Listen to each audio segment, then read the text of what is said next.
Hi and welcome. I'm Antoinette Trimble, a registered architect, and this is Allison Tsao, an organisational development practitioner. We both support architects in professional learning and development focused on relationship and communication skills.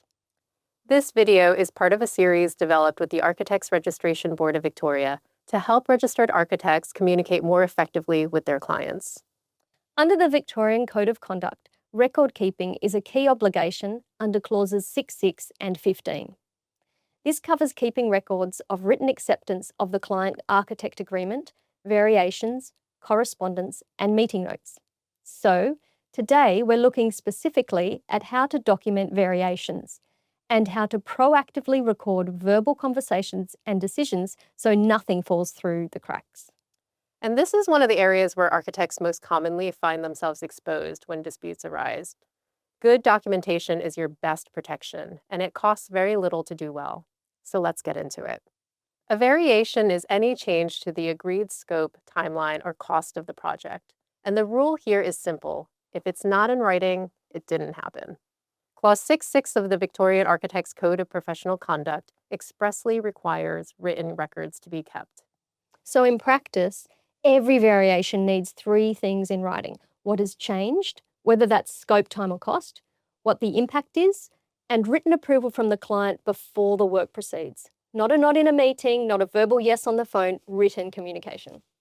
And it doesn't have to be a formal document. A short email is enough. Something like, "To confirm our conversation today, you've asked us to add an additional toilet in the garage. This is outside the agreed brief. This requires X consultant input, and the additional fee is Y, and it adds 2 weeks to the program. Please reply to confirm your approval before we proceed." That email does two things at once. It confirms the impact of the change, and it creates a clear record that the client approved it. If any of those things later become a dispute, you have the answer in the client file. The second area is verbal conversations, and this is where a lot of architects leave themselves exposed without realising it. Decisions get made in meetings, on site visits, on the phone. They feel clear in the moment, and then 3 months later, the client or contractor remembers it differently.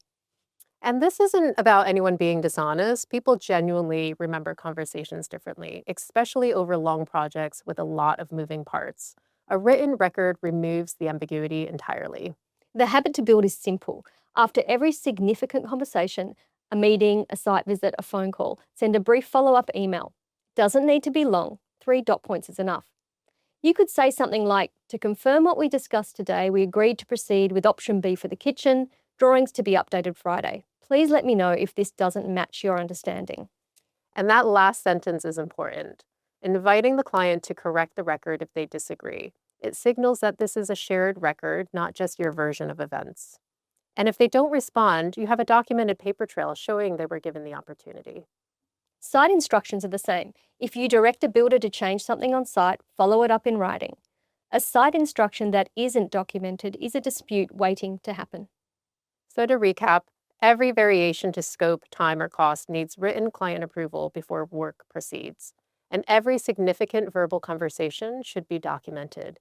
These two habits, done consistently, protect you and build also enormous trust with clients.